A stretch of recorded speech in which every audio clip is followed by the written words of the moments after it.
Merci beaucoup. Vous savez, l'Afrique est source de beaucoup de traditions, pas uniquement à l'échelle du continent, mais à travers le monde.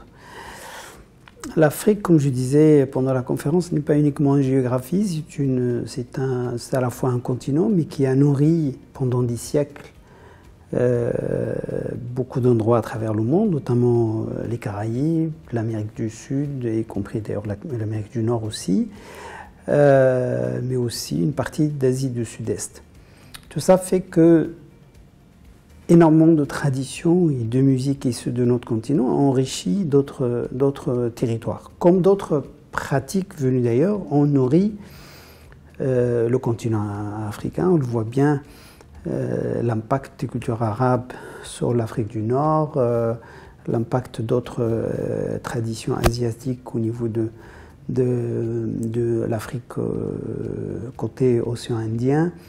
Le Cap-Vert également, qui est très comment dire, influencé par d'autres traditions. Donc le continent africain est très riche de ces cultures. Certaines cultures sont liées à des régions et des territoires spécifiques. On voit bien l'impact ou la richesse de la musique de la rumba dans les deux Congos. Les musiques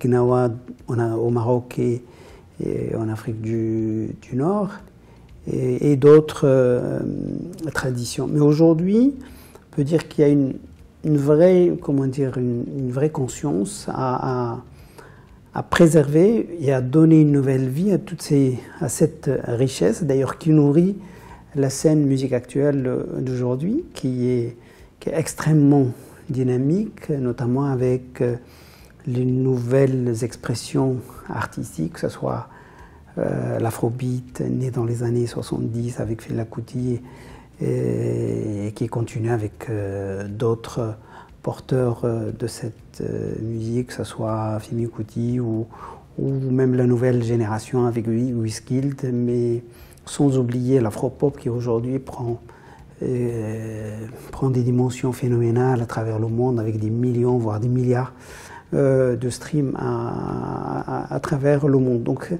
l'Afrique aujourd'hui est extrêmement riche par cette richesse culturelle, par cet foisonnement, par la dynamique de sa jeunesse, la création, notamment dans le secteur du spectacle vivant, mais on peut aussi parler des arts visuels. Et comme beaucoup de traditions sont également en partage entre le Maroc et le reste du continent, il est important de mieux nous connaître mutuellement à travers la culture. Le Maroc a depuis plus de 25 ans offre une vitrine exceptionnelle aux expressions artistiques du continent, notamment tout le travail qui a été fait par Visa for Music depuis 10 ans, qui est aujourd'hui devenu une vitrine exceptionnelle. On vient de recevoir plus de 1000 candidatures rien que du continent africain, de 45 pays, ce qui est énorme. Et ça prouve à quel point il y a un vrai désir d'être des nôtres ici à Rabat. Et c'est vrai que Rabat est devenu une grande capitale africaine de la culture depuis des années, à la fois à travers les festivals qui ont lieu à Rabat, mais également à travers de grands rendez-vous comme Rabat, capitale africaine de la culture, Rabat en capitale qui a eu lieu en 2017, Visa for Music, Mawazine, etc. Donc toute cette dynamique offre aux cultures africaines dans leur diversité au Maroc une vraie vitrine. Et j'invite également les artistes marocains à voyager de plus en plus en Afrique subsaharienne. C'est comme ça qu'on se connaîtra mutuellement, c'est comme ça on s'enrichit mutuellement, et c'est comme ça qu'on va en avant, et ce qui nous permet de se nourrir et d'enrichir nos cultures et de se respecter mutuellement.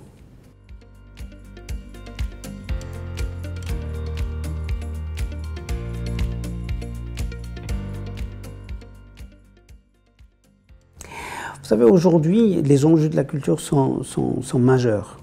Bien évidemment, il y a l'aspect lié aux industries créatives et culturelles qui sont essentielles, mais il y a aussi le rôle essentiel pour mieux nous connaître mutuellement, pour enrichir nos identités plurielles, puisque l'Afrique n'est pas uniquement une géographie, comme je disais, mais un esprit. Donc forcément, plus on travaille ensemble, plus on enrichit nos cultures mutuellement et mieux mieux une confiance s'installe entre les communautés. N'oublions pas qu'il y a un vrai Sahel qui nous sépare, l'Afrique du Nord et l'Afrique subsaharienne. Et je pense qu'à travers la culture, parce que c'est quelque chose de plus, entre guillemets, facile à voyager, puisqu'aujourd'hui, on est tous connectés. Et c'est vrai que toutes ces vitrines qu'il y a à Rabat, au Maroc, ou à l'échelle du Maroc, tous les festivals qui ont lieu au Maroc, sont des vitrines exceptionnelles pour mieux faire connaître la diversité des expressions artistiques, notamment la musique ici au Maroc.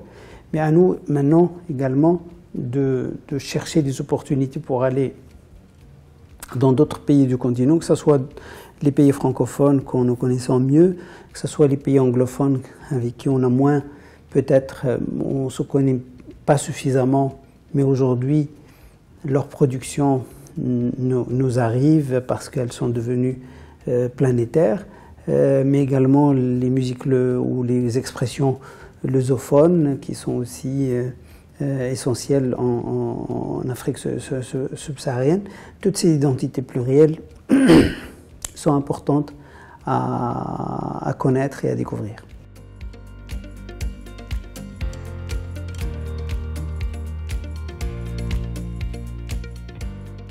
Moi, je prends souvent un exemple je prends souvent l'exemple de Cap-Vert, qui est un petit pays, une grande culture bien évidemment, un pays créole avec ses 10 îles.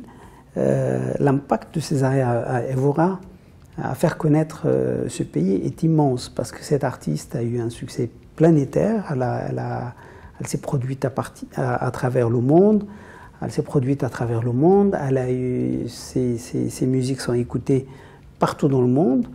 Une musique particulièrement riche. Elle a fait connaître la morna, qui est une expression musicale du Cap-Vert à travers le monde. Et tout ça fait que ce pays est devenu désirable. Et aujourd'hui, il y a énormément d'artistes qui vont... il y a énormément de touristes qui vont découvrir ce pays. Mais n'oublions pas qu'aujourd'hui, 40% des touristes qui vont en Afrique, ils vont pour des raisons culturelles. Et donc, ça prouve à quel point il y a de l'intérêt à mieux connaître la diversité des expressions culturelles. Le Maroc est également un pays qui attire les touristes pour des raisons culturelles, peut-être pas assez, et je pense que c'est vrai qu'aujourd'hui, la plupart des événements ont lieu entre avril et le mois d'août. Peut-être Visa for Music a lieu au mois de novembre, mais la plupart des événements ont lieu l'été. Et je pense qu'il faudrait peut-être travailler sur d'autres événements, pas que des événements d'ailleurs, mais des circuits, etc., qui sont liés à la culture. Et il y a aussi des potentialités pour aussi attirer des touristes d'Afrique subsaharienne, ce qui aussi n'est pas négligeable, même si on ne travaille pas suffisamment peut-être sur cette communauté qui voyage beaucoup. Ils voyagent pour des raisons autres, culturelles, à partir du Sénégal, qui viennent notamment la communauté Tijani, etc. Mais il y a moyen de développer aussi une communauté de touristes subsahariens qui viennent découvrir ce pays qui a énormément de choses en partage avec le reste du continent.